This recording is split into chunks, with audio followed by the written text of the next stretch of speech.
اللہ تعالی وبرکاتہ۔ الحمدللہ رب العالمین، والصلاة والسلام علی سید الانبیاء وآلہ واصحابہ اجمعین، اما بعد فاعوذ باللہ من الشیطان الرجیم، بسم اللہ الرحمن الرحیم۔ ربنا ظلمنا انفسنا وان لم تغفر لنا وترحمنا لنكونن من الخاسرین۔ آمنت باللہ صدق اللہ العظیم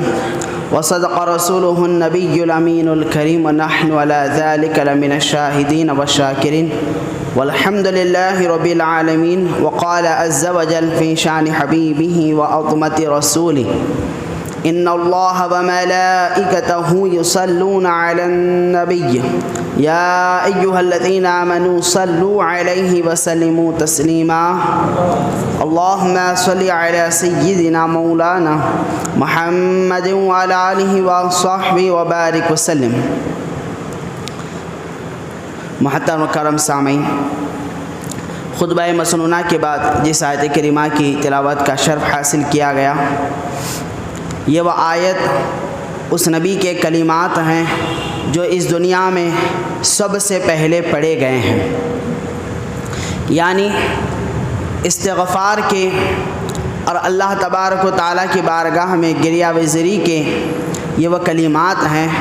جس کو اس دنیا کے سب سے پہلے انسان یعنی حضرت آدم علیہ السلام نے اس دنیا میں آنے کے بعد پڑھا تھا،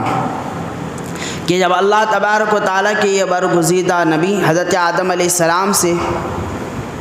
جنت سے جب ان کو زمین پر اتارا گیا، واقعہ آپ جانتے ہیں،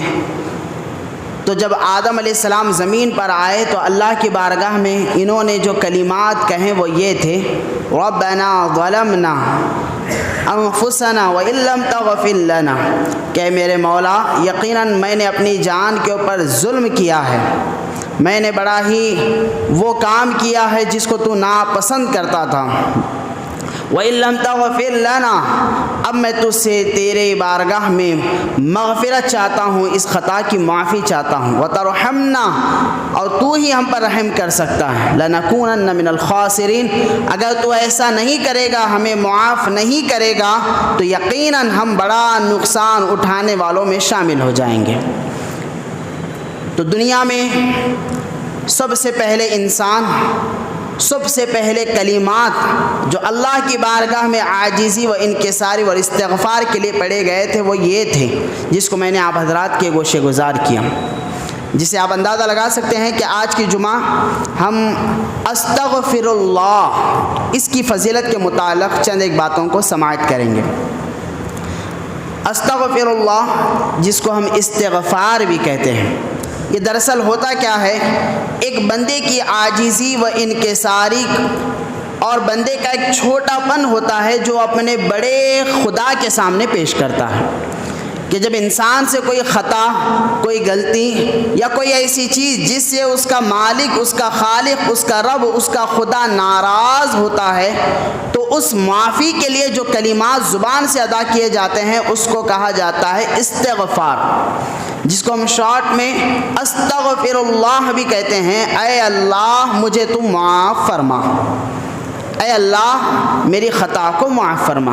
جس کو ہم اس طریقے سے بھی پڑھ سکتے ہیں، استغفر اللہ الذی من کل ذنب واتوب الیہ، اے اللہ تو میرے ہر گناہ کو معاف فرما اور میری توبہ کو اپنی بارگاہ میں شرف قبول فرما۔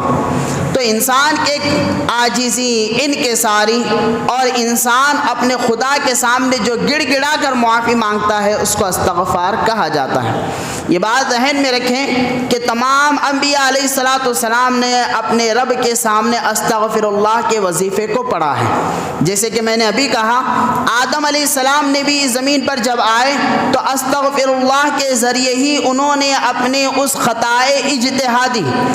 اس ایک معافی کو طلب کیا جس کو اللہ نے ان کو جنت میں کرنے سے منع کیا تھا۔ اتنا ہی نہیں بلکہ حضور علیہ السلام ارشاد فرماتے ہیں کہ میں دن میں 70 مرتبہ اور ایک روایت میں آتا ہے کہ 100 مرتبہ میں استغفر اللہ پڑھ کر اللہ سے معافی مانگتا ہوں۔ آپ صرف اس ایک بات سے اندازہ لگائیے کہ نبی معصوم ہوتے ہیں، گناہوں سے پاک ہوتے ہیں۔ اللہ کسی گندگی پر بیٹھنے والی مکھی کو بھی نبی کے جسم پر بیٹھنے نہیں دیتا ہے۔ وہ اتنے گناہوں سے، غلطیوں سے، خطاؤں سے دور ہوتے ہیں، لیکن اللہ کے نبی کیا فرماتے ہیں؟ میں روزانہ 70 مرتبہ اللہ کی بارگاہ میں استغفر اللہ پڑھتا ہوں۔ کیوں؟ کیونکہ اللہ کے نبی صلی اللہ علیہ وسلم اپنی امت کو تعلیم دے رہے ہیں، ان کی تربیت فرما رہے ہیں کہ جب میں اللہ کا حبیب، اللہ کا نبی، اللہ کا آخری رسول ہو کر بھی 70 مرتبہ استغفار پڑھتا ہوں، جبکہ نہ کوئی گناہ، نہ کوئی خطا، بلکہ اللہ نے ہر چیز سے میری ذات کو محفوظ کیا ہے، جب میں نبی ہو کر پڑھتا ہوں تو تم میں تو اور بھی زیادہ کثرت ہونی چاہیے۔ یہ نبی پاک صلی اللہ علیہ وسلم کی تعلیم ہے ہمارے لیے کہ نبی پاک صلی اللہ علیہ وسلم پڑھا کرتے ہیں۔ اب کوئی ذہن میں یہ نہ رکھے شاید نبی سے بھی کوئی خطا ہوئی ہوگی، معاذ اللہ، استغفر اللہ، ایسا قطعاً ممکن نہیں ہے، بلکہ نبی کا جو بھی عمل ہوتا ہے وہ امت کی تربیت کے لیے ہوتا ہے۔ اللہ کے نبی صلی اللہ علیہ وسلم ارشاد فرماتے ہیں کہ استغفر اللہ کی کثرت کو زیادہ کیا کرو، کثرت کے ساتھ استغفر اللہ پڑھو، اللہ اس کے ذریعے تمہارے گناہوں کو معاف فرماتا ہے، تمہاری خطاؤں کو معاف فرماتا ہے، تمہاری پریشانیوں کو دور فرماتا ہے، تمہارے تکالیف کو دور فرماتا ہے، اور وہ مسائل جس میں تم گھرے ہوئے ہوتے ہو اللہ استغفر اللہ کی برکت سے ان مسائل کا حل بھی فرما دیتا ہے۔ آج محترم سامعین، جسمانی بیماریوں کے لیے تو ہم ڈاکٹرز کے پاس جاتے ہیں، ٹیبلٹس وغیرہ لیتے ہیں، میڈیکل کا رخ کرتے ہیں، جسم کو ہم بہتر بنانے، قوی بنانے، طاقتور بنانے کے لیے جب وہ بیمار ہو جاتا ہے تو ہم چکر تو ڈاکٹرز کے لگاتے ہیں، لیکن افسوس اس حضرت انسان پر اس چیز کو لے کر ہوتا ہے جو اس کے روحانی بیماریاں ہیں، جو قلب پر اس کی بیماریاں ہیں، اس کو دور کرنے کے لیے انسان کسی علاج کی تلاش میں نہیں ہے۔ اللہ کے نبی صلی اللہ علیہ وسلم کیا ارشاد فرماتے ہیں کہ جب کوئی انسان کوئی گناہ کرتا ہے تو اللہ اس کے دل پر ایک سیاہ یعنی کالے ٹپکے کو لگا دیتا ہے، اور انسان جب گناہ کرتا جاتا ہے تو وہ جو کالا ٹیکا ہوتا ہے اس کے دل پر وہ بڑھتا جاتا ہے، یہاں تک کہ انسان کا پورا دل کالا ہو جاتا ہے۔ ایک مقام پر اللہ کے نبی فرماتے ہیں جس طرح لوہے کو زنگ لگ جاتا ہے اسی طرح تمہارے دل کو بھی زنگ لگ جاتا ہے، یعنی یہ دل کالا بھی ہوتا ہے، یہ دل کو زنگ بھی لگ جاتا ہے، اور جب لوہے کو زنگ لگ جائے اور اس کی صفائی کا کام نہ کیا جائے تو جیسا لوہا ختم ہو جاتا ہے، اور جس چیز کا بیلنس لوہے کے اوپر ہوگا وہ دھڑلے سے نیچے گر جائے گی اور نقصان اٹھانا پڑے گا۔ اسی طرح محترم سامعین، جب یہ دل کالا ہو جاتا ہے، جب اس کو زنگ لگ جاتی ہے تو یہ دل بھی مردہ ہو جاتا ہے۔ انسان بظاہر سانس لے رہا ہوگا، انسان بظاہر چل رہا ہوگا، انسان بظاہر دوڑ رہا ہوگا، بات چیت کر رہا ہوگا، اپنی زندگی کے معاملات کو پورے مکمل کر رہا ہوگا، لیکن فرمان نبی کی روشنی میں یہ مردہ دل ہے، یہ زندہ دل نہیں ہے۔ اس کی علامت کیا ہے؟ اس کو بھی آپ غور سے سنیں کہ جب انسان کا دل مردہ ہو جاتا ہے، گناہوں کی کثرت کی وجہ سے اسے زنگ لگ جاتا ہے اور وہ دل کالا ہو جاتا ہے، اس کی علامت یہ ہوتی ہے جب کوئی اچھی بات کہی جاتی ہے دل سننے کو مانتا ہی نہیں ہے، جب اچھی مجلس میں بیٹھتا ہے تو دل دنیا میں لگا ہوا ہوتا ہے، جب کوئی نصیحت بتائی جا رہی ہوتی ہے یہ دل قبول کرتا ہی نہیں ہے، جب کوئی اچھی بات بتائی جا رہی ہوگی دل کرے گا کب یہ ختم ہو جائے گا، کوئی اچھا بات، طریقہ، راستہ بتایا جا رہا ہوگا تو دل میں یہ بے چینی ہوگی یہ کب ختم ہوگا، کب اٹھ کے ہم چلے جائیں۔ تو علامات یہ ہوتے ہیں دل کو زنگ لگنے کے،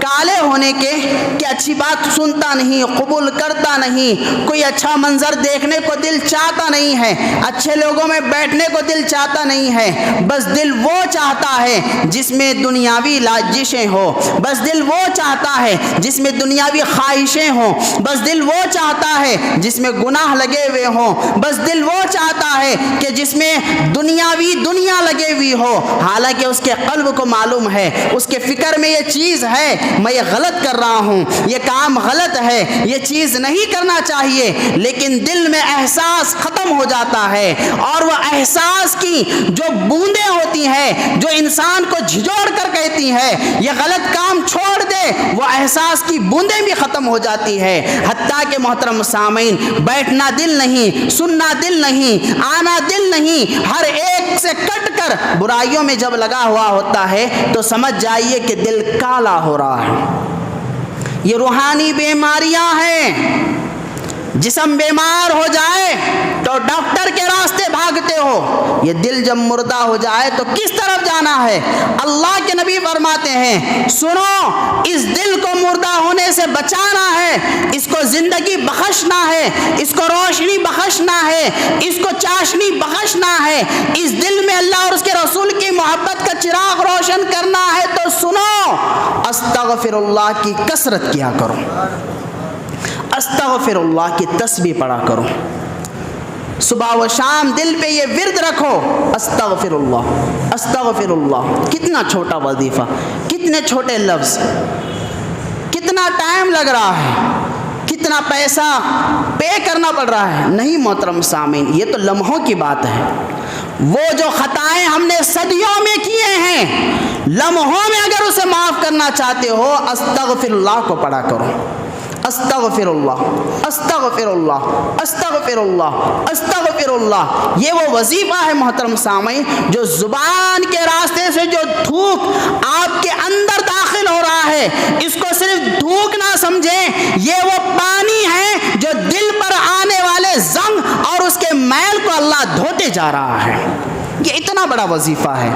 آپ اس کو معمولی نہ سمجھیں۔ یہ استغفر اللہ کی فضیلت اللہ کے نبی صلی اللہ علیہ وسلم نے ارشاد فرمائی ہے کہ تمہارے زندگی کے ہر مرض کا علاج اللہ نے استغفر اللہ میں رکھا ہے۔ کسی بھی پریشانی میں ہو، ڈپریشن میں ہو، بیماریوں میں ہو، لا علاج مرض میں مبتلا ہو، زبانوں پہ استغفر اللہ رکھو، اللہ تمہارے راستوں کو آسان کرے گا، تمہارے لیے رحمت کے دروازوں کو کھول دے گا۔ کہ جیسے میں نے کہا استغفر اللہ کا مطلب یہ ہوتا ہے انسان غرور کو ختم کر دے رہا ہے۔ جس طریقے سے ایک باپ کا سر جھکا ہوا ہوتا ہے بیٹی کی شادی میں، اگر اس باپ نے پگڑی نکال کر سمدھی کے سامنے رکھ دیا تو سمجھ جائیے خاندان کی پوری عزت اس کے سامنے چلے گئی۔ اسی طریقے سے جب کوئی بندہ استغفر اللہ پڑھتا ہے تو اس کا مطلب یہ ہے وہ اللہ سے کہہ رہا ہے میں چھوٹا ہوں، میں کمتر ہوں، میں ناتواں ہوں، مجھ میں طاقت نہیں، مجھ میں قوت نہیں، مجھ میں بڑائی نہیں، اگرچہ کہ دنیا مجھے مالدار کہتی ہے، اگرچہ کہ دنیا مجھے سیٹ کہتی ہے، اگرچہ کہ دنیا میں میرا اثر ہے، رسوخ ہے، شہرت ہے، مرتبہ ہے، عزت ہے، احترام ہے، لوگ مجھے بڑی نگاہوں سے مجھے دیکھتے ہیں، اگرچہ کہ دنیا داروں کی نظر میں میں بہت کچھ ہوں، لیکن جب بندہ استغفر اللہ کی تسبیح پڑھتا ہے یہ تمام چیزیں ٹوٹ کر بکھر جاتی ہیں اور بندہ نہتا خدا کی بارگاہ میں چھوٹا بن جاتا ہے،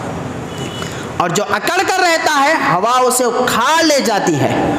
اور جو ہواؤں کے شوروں میں جھک کر رہتا ہے ہوائیں اسے بچا کر جاتی ہیں۔ تو استغفر اللہ محترم سامعین انسان کے دل سے غرور، تکبر، انانیت، ایگو، اپنائیت، یہ تمام چیزوں کو ختم کرتا ہے۔ یہ استغفر اللہ کی بڑی فضیلتیں ہیں۔ استغفر اللہ کا ذکر صبح و شام بندے کی زبانوں پر ہونا چاہیے۔ ایک مرتبہ حضرت حسن بصری رحمۃ اللہ علیہ کی بارگاہ میں ایک شخص آتا ہے، آ کر کہتا ہے کہ حضرت بڑا مشکل میرے لیے ہو گیا ہے کہ بارش نہیں ہونے کی وجہ سے رزق کی بڑی تنگی ہو گئی ہے، آپ کوئی وظیفہ دے دیں تاکہ میں اس کو ورد کروں اور اللہ کی رحمتوں کے دروازے میرے لیے کھل جائیں۔ تو آپ فرماتے ہیں کہ جاؤ اور استغفر اللہ پڑھو، اللہ تمہارے مسائل کو حل کر دے گا۔ وہ تو شخص چلے جاتا، کچھ دیر کے بعد اور ایک شخص آتا ہے، اگر کہتا ہے حضرت اولاد نہیں ہے، کوئی وظیفہ دے دیں، اللہ مجھے اولاد کی نعمت نواز دے۔ آپ فرماتے ہیں کہ استغفر اللہ پڑھو، اللہ تمہارے لیے اولاد کی نعمت عطا فرمائے گا، تو وہ شخص چلے جاتا ہے۔ اس کے بعد اور ایک شخص آتا ہے، کہتا ہے کہ حضرت باغات میں پھلوں اور پھولوں کی کمی ہو چکی ہے، بڑی مشکلات ہو چکی ہے، میرے باغات پہلے کے جیسا ہریالی نہیں بن رہے ہیں، آپ کوئی وظیفہ بتا دیں۔ آپ فرماتے ہیں کہ استغفر اللہ پڑھو۔ پھر اور ایک شخص آتا ہے، پھر وہ بھی اپنی ایک مصیبت سناتا ہے، تو آپ فرماتے ہیں کہ استغفر اللہ پڑھو۔ تو ساتھ ہی آپ کے قریبی شخص ہوتے ہیں، وہ اٹھ کر عرض کرتے ہیں کہ اے امام حسن بصری رضی اللہ تعالیٰ عنہ، 4 لوگ آپ کے پاس آئے اور 4 الگ الگ شکایتیں ان کی زبانوں پر تھیں، 4 الگ الگ باتیں انہوں نے کی۔ کسی نے مال کے بارے میں کہا، کسی کی بارش نہیں ہونے کے بارے میں کہا، کسی نے کھیتی باڑی کے بارے میں کہا، کسی نے رزق میں تنگی کے بارے میں کہا، مختلف باتیں تھیں، لیکن سب کے لیے ایک علاج، اور آپ نے کہا استغفر اللہ پڑھو۔ یہ کیسا سمجھ میں نہیں آیا؟ تو آپ نے فوراً ان کے سامنے سورہ نوح کی قرآن پاک کی اس آیت کو تلاوت فرمائی، فرمایا کہ یہ میں علاج نہیں دے رہا ہوں، یہ وظیفہ میں نہیں دے رہا ہوں، بلکہ اللہ خود قرآن میں ارشاد فرماتا ہے۔ نوح علیہ السلام نے اپنی قوم سے کہا اللہ سے استغفار کرو، اللہ تمہیں بخش دے گا، آسمان سے تمہارے لیے بارش کو نازل فرمائے گا، اللہ تمہیں اولاد کی نعمتیں دے گا، اللہ تمہارے گھروں سے رزق کی تنگی کو ختم کرے گا، اللہ تمہارے کھیت باڑی کے مسائل کو حل فرما دے گا۔ کہ جب نوح علیہ السلام کی قوم نے نوح علیہ السلام کو جھٹلا دیا، تو نوح علیہ السلام نے بدعا جب ان کے لیے کی ہاتھ اٹھا کر، اللہ نے 40 سال تک کسی گھر میں اولاد کو پیدا ہونے نہیں دیا، اللہ نے ان کے لیے بارش کو روک دیا، اللہ نے ان کے کھیت باڑ کے رزق کو ختم کر دیا،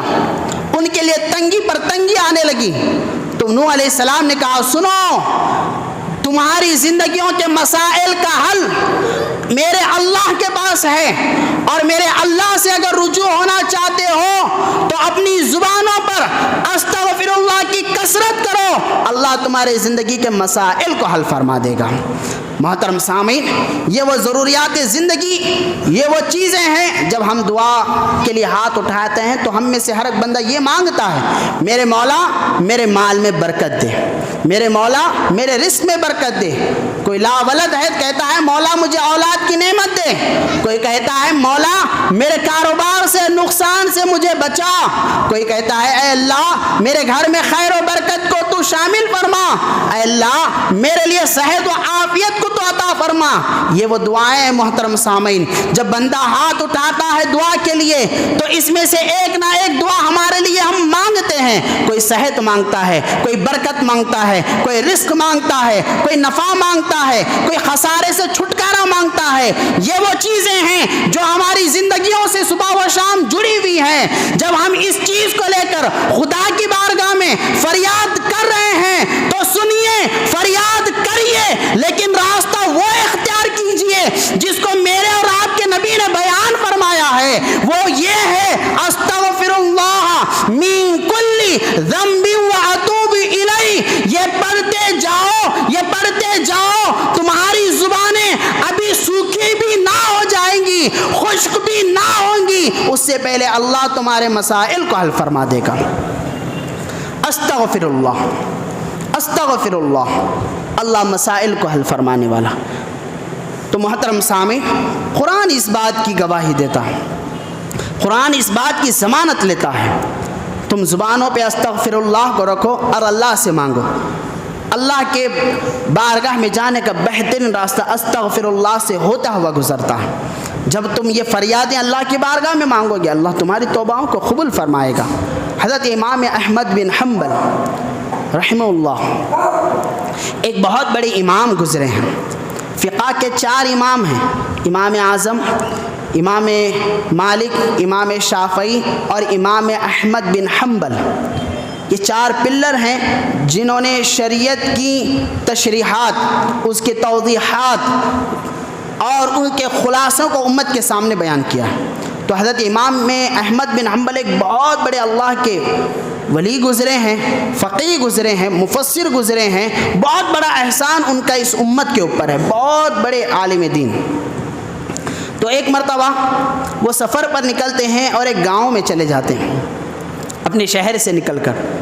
تو رات ہو جاتی ہے، تو مسجد میں نماز پڑھنے کے بعد مسجد کے جو بھی انتظامات کرنے والی کمیٹی ہوتی ہے، ذمہ داران ہوتے ہیں، ان سے کہتے ہیں کہ میں فلاں شہر سے آیا ہوں اس گاؤں کے طرف، یعنی ابھی میں بھی سفر میں ہی ہوں، لیکن رات رکنے کے لیے، اسٹے کرنے کے لیے میرے پاس کوئی جگہ نہیں ہے، اگر آپ لوگ اجازت دیں تو مسجد میں رکنا چاہتا ہوں۔ تو انہوں نے کہا نہیں، ہم آپ کو تو اجازت مسجد میں رکنے کی نہیں دے سکتے، کیونکہ آپ کے ایک کا مسئلہ نہیں ہے، آپ کو دیکھنے کے بعد کل کوئی اور آ کر بھی پرمیشن، اجازت مانگ سکتا ہے مسجد میں رکنے کی۔ اس طریقے سے ہم اجازت سب کو دے دیں گے تو مسجد نہ رہ کر مسافر خانہ ہو جائے گا، مسافروں کے رکنے کی جگہ ہوٹل ہو جائے گی، لہذا ہم آپ کو پرمیشن نہیں دے سکتے ہیں۔ یہ کہتے ہوئے وہ مسجد کو لاک کر دیتے ہیں۔ تو حضرت امام احمد بن حنبل، زمانے کا سب سے بڑا امام، ولی، بزرگ شخصیت، مسجد کے باہر جب نکلتے ہیں تو اب پریشان تھے کہ اب کیسا کریں، رات کہاں گزاریں۔ اسی دوران آپ دیکھتے ہیں کہ ایک شخص بنڈی لے کر آ رہا ہے جس میں روٹیاں رکھی ہوئی ہیں، اور وہ آتا گزرتا حضرت امام احمد بن حنبل کو دیکھتا ہے اور ان کے قریب جاتا ہے اور ان سے پوچھتا ہے، آپ چہرے سے تو ایک اللہ والے نظر آتے ہیں، لیکن اس رات میں یہاں کیوں کھڑے ہوئے ہیں؟ وہ کہتے ہیں کہ معاملہ ایسا ہے، میں مسافر ہوں، سفر میں نکلا ہوا ہوں، مسجد میں رکنا چاہ رہا تھا، مسجد والوں نے منع کر دیا ہے، اس لیے باہر میں ٹھہرا ہوا ہوں۔ تو شخص کہتا ہے کوئی مسئلہ نہیں، آپ ایک کام کریں، آپ میرے گھر چلیں، میرے گھر میں آپ رک جائیں، رات تو گزارنا ہے نا، تو آپ میرے گھر میں گزار لیں۔ تو آپ فرماتے ہیں نہیں، تمہارے لیے دقت اور پریشانی ہو سکتی ہے۔ فرماتے ہیں نہیں، کوئی مسئلہ نہیں ہے، میرے گھر چلیں، اللہ نے مجھے بہت نوازا ہے، آپ میرے گھر میں آرام سے رات گزار سکتے ہیں، کھانا بھی تناول کر سکتے ہیں، کیونکہ میں روٹی بیچنے والا ہوں، نان بائی ہوں۔ تو بہرحال آپ اس کے گھر چلے جاتے ہیں۔ تو آپ دیکھتے ہیں کہ وہ روٹی بیچنے والا صبح سویرے بھٹی لگانے کا اس کا کام تھا، تو رات کو کیا کرتا، وہ آٹا گوندھ کر رکھتا، آٹے کو گوندھ کر اس کو اچھی طریقے سے وہ رکھا کرتا تھا۔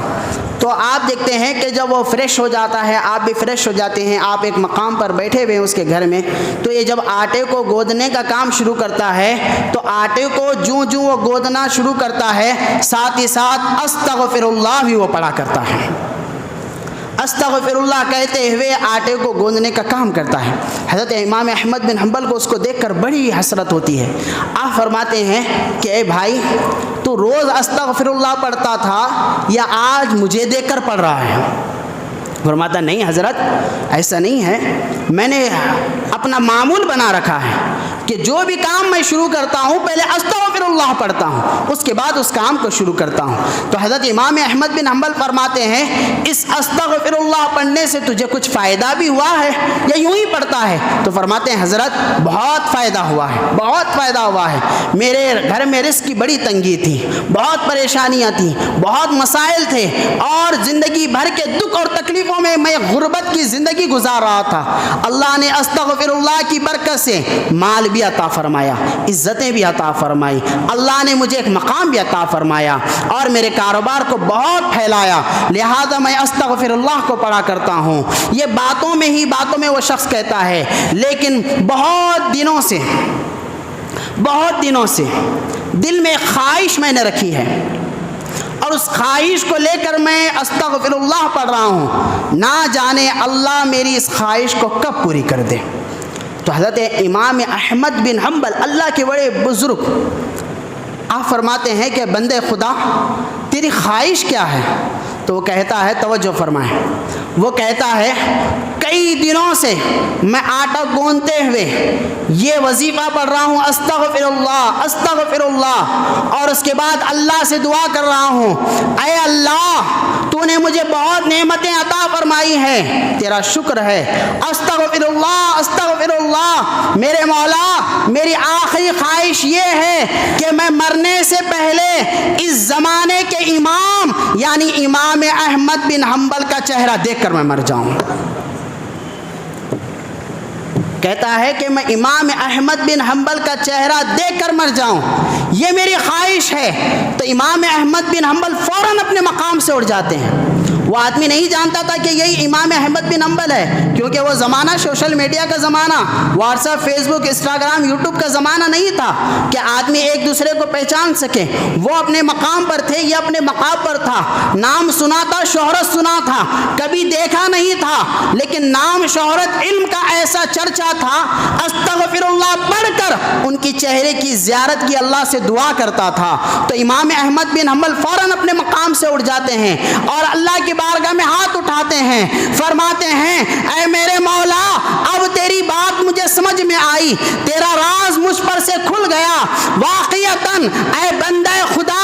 استغفر اللہ میں بڑی طاقت ہے، بڑی قوت ہے۔ میں امام احمد بن حنبل اپنے شہر میں تھا، ایک میرے دل میں نہ جانے کیا بات آ گئی، میں سفر پر نکل گیا، اور جب میں سفر پر نکلا میں اللہ کے گھر میں رات رکنا چاہ رہا تھا، لیکن نہ جانے اللہ کے گھر میں بھی فرشتوں نے مجھے رکنے نہیں دیا۔ رات سمجھ میں آ گئی، اللہ چاہتا تھا کہ تو نے جو استغفر اللہ پڑھ کر میری زیارت کی تمنا اللہ کے سامنے کی تھی، اللہ نے مجھے اپنے گھر سے نکالا اور رات میں اپنے گھر میں بھی نہیں رہنے دیا، اور غائبانہ میں تیرے گھر بھی پہنچا دیا۔ دیکھ لے میں ہی احمد بن حنبل تیرے سامنے کھڑا ہوا۔ تو شخص کہتا ہے یقیناً استغفر اللہ میں بڑی برکت ہے کہ ایک اللہ کے ولی کی زیارت کے لیے جب بندے نے استغفر اللہ پڑھا، امام احمد بن حنبل فرماتے ہیں مجھے ایسا محسوس ہو رہا تھا جب سے میں سفر پہ نکلا ہوں، فرشتے مجھے کھینچ کر لا رہے ہیں۔ میں اللہ کے گھر میں بھی رکنا چاہا، لیکن اللہ نے اپنے دروازے بند کر کے مجھے باہر نکال دیا اور کہا آج یہاں نہیں، کسی اور کے گھر تجھے جانا ہے، جس نے استغفر اللہ پڑھا ہے اسے اپنا آج تجھے چہرہ دکھانا ہے۔ تو محترم سامعین، یہ استغفر اللہ کی بڑی برکتیں ہیں کہ جب بندہ کسی چیز کو طلب کرے اپنے مالک سے، اپنے خدا سے، اور وہ استغفر اللہ پڑھے، تو یاد رکھے محترم سامعین، اللہ اس کی خواہشات کو پورا فرماتا ہے، اللہ اس کی دعا کو قبول فرماتا ہے۔ اللہ کے نبی صلی اللہ علیہ وسلم ارشاد فرماتے ہیں کہ سنو، جب کوئی بندہ کسی ریگستان میں ہو اور ریگستان میں بھوکا پیاسا ہو اور اس کے پانی اور کھانے کا ساز و سامان اونٹ کے اوپر لگا ہوا ہو، اب بھوکا پیاسا آدمی اب یہ سوچے کہ تھوڑی دیر میں ہی پانی کھانا لے کر اپنی پیاس کو، بھوک کو مٹا دوں، اور اس چکر میں جو ہی اونٹ کو اپنے قریب لانے کی کوشش کرے، اونٹ بھاگ جائے اور اتنی دور چلے جائے کہ اس کی آنکھوں سے بھی نظر نہ آئے۔ اب یہ بھوکا ہے، پیاسا ہے، ریگستان میں نہ کوئی سایہ ہے، لیکن ادھر ادھر بھٹکتا بھٹکتا بھٹکتا جب کڑی دھوپ میں نڈھال ہو جائے، اس کو ایک سایہ نظر آئے اور وہ سائے میں جا کر بیٹھ جائے، اور وہ بھوکا پیاسا پریشان ہے، اپنی موت کی خواہش کر رہا ہو، اسی دوران اگر اس کے سامنے اس کا وہ اونٹ جو اس سے بھاگ گیا تھا، جس کی پیٹھ کے اوپر کھانا بھی رکھا ہوا ہے، پانی بھی رکھا ہوا ہے، اس کے آنکھوں کے سامنے آ جائے، تو بتاؤ اس وقت اس بندے کے دل پر کیا گزرے گی؟ صحابہ فرماتے یا رسول اللہ، یہ تو اس کی زندگی کے لیے سب سے بڑا لمحہ ہوگا۔ جو بندہ موت کو مانگ رہا تھا بھوک پیاس کی کمی کی وجہ سے، جب کھانا پانی اس کے سامنے آ جائے تو اس کے چہرے کی تو خوشی کی انتہا نہ ہوگی۔ اللہ کے نبی یہ مثال دے کر فرماتے ہیں سنو، جب تم اللہ کی بارگاہ میں استغفر اللہ پڑھ کر اپنے گناہوں کی معافی مانگتے ہو، اللہ کو بھی اتنی ہی خوشی ہوتی ہے جتنی کہ اس ریگستان میں اس اونٹ کے ملنے پر اس بندے کو خوشی حاصل ہوئی تھی۔ یعنی تمہارا اللہ خوش ہوتا ہے، تمہارا اللہ چہرے پر مسکراہٹ لاتا ہے، اگرچہ کہ وہ چہروں سے پاک ہے، وہ ہاتھ سے پاک ہے، وہ جسم سے پاک ہے، لیکن اللہ کے نبی فرماتے ہیں کہ اللہ کی خوشی کو الفاظ میں بیان ہی نہیں کر سکتا ہوں جب تم استغفر اللہ پڑھ کر اپنے اللہ سے عاجزی اور توبہ کرتے ہو۔ اس سے بڑھ کر کیا خوشی کی بات ہوگی؟ لمحے بھر کے لیے ذرا سوچیں، بندے کے گناہ ہمارے خطا، ہماری غلطیاں، ہماری کوتاہیاں، ہم سب کچھ غلط کریں، پھر اس اللہ سے معافی مانگے، خوش ہم سے زیادہ وہ اللہ ہم سے ہو جاتا ہے۔ اور اللہ کہتا ہے اے فرشتوں دیکھو، اس لمحے کے تم گواہ بن جاؤ، اس گھڑی کے تم گواہ بن جاؤ، اے میرے فرشتوں اس لمحے کو اپنی سائے میں ڈھانپ لو، میرا بندہ گناہ گر کر اکڑ نہیں رہا ہے، استغفر اللہ کہہ کر اپنے اللہ سے وہ معافی مانگ رہا ہے۔ وہ 70 ماؤں سے زیادہ محبت کرنے والا ہے، وہ اپنے بندوں سے کبھی ناراض نہیں ہوتا ہے، وہ اپنے بندوں سے کبھی دور نہیں ہوتا ہے۔ من حبل الورید اللہ فرماتا ہے تمہارے جسم میں جو رگ ہیں ان رگوں سے بھی زیادہ اللہ ہمارے قریب ہے، یہ اللہ کا فرمان ہے۔ تو وہ اللہ منتظر ہے کہ میرا بندہ کب استغفر اللہ کے ذریعے مجھے یاد کرے، میری بارگاہ میں رجوع ہو جائے۔ جب بندہ استغفر اللہ کی تسبیح پڑھتا ہے خدا کی رحمت اس کے قریب ہوتے جاتی ہے۔ تو محترم سامعین، ہر خواہش کو اگر پوری کرنا چاہتے ہو، ہر جائز مقصد میں قبولیت چاہتے ہو، ہر پریشانی سے چھٹکارا چاہتے ہو، چاہے گھر میں خیر و برکت چاہتے ہو، چاہے مال میں نفع چاہتے ہو، یا نقصان و خسارے سے اپنے آپ کو بچانا چاہتے ہو، یا مصیبت میں بیماریوں میں مبتلا ہونے سے بچنا چاہتے ہو، لمبی عمر چاہتے ہیں، رزق میں برکت چاہتے ہیں، گھر میں خیر چاہتے ہیں، ایک وظیفہ، ایک راستہ، ایک طریقہ، میرے ایک نبی کا فرمان، اس کو گھاٹ باندھ لیجئے اور پیشانی کے بال سے لے کر پیر کے ناخن تک کان بن کر اس کو سن لیجئے اور دل و جان سے اس کو پڑھیے۔ استغفر اللہ پڑھیے، استغفر اللہ، استغفر اللہ، استغفر اللہ، استغفر اللہ، استغفر اللہ، استغفر اللہ۔ دنیا کی مصیبتیں آپ کھو دیں گے، پریشانیوں کو آپ دور کر لیں گے۔ اس وظیفے کو آپ پڑھیے محترم سامعین، یہ وظیفہ میرے اور آپ کے یا کسی ملا یا مولوی کا دیا ہوا نہیں، بلکہ میرے اور آپ کے نبی کا اور اللہ کی جانب سے ملنے والا ایک تحفہ ہے جو اللہ نے ہماری بخشش کے لیے رکھا ہے۔ مولا کی بارگاہ میں دعا ہے مولا ہم تمام کے گناہوں کو معاف فرمائے، مولا ہماری خطاؤں کو معاف فرمائے، مولا ہماری زندگی سے مصیبتوں کا خاتمہ فرما، مولا ہمیں لمبی عمر و صحت عطا فرما، مولا ہمیں شفا عاجلہ کاملہ دائمہ عطا فرما، مولا ہماری اولاد کو صالح بنا، نیک بنا، ان کی تربیت کو بہتر بنا، ان کے علم و عمل میں برکتیں عطا فرما، مولا ہمارے بیٹھنے کو قبول فرما، ہمارے سننے سنانے کو اپنی بارگاہ میں شرف قبول فرما، مولا ہم تمام کی زبانوں پہ استغفر اللہ کی تسبیح کو جاری فرما، استغفر اللہ کی تسبیح کو جاری فرما، استغفر اللہ کی تسبیح کو جاری فرما، اور اسی پر ہمارا خاتمہ بالخیر فرما۔ وصلی اللہ علی النبی المی وآلہ صلی اللہ علیہ وسلم۔ السلام علیکم ورحمۃ اللہ وبرکاتہ۔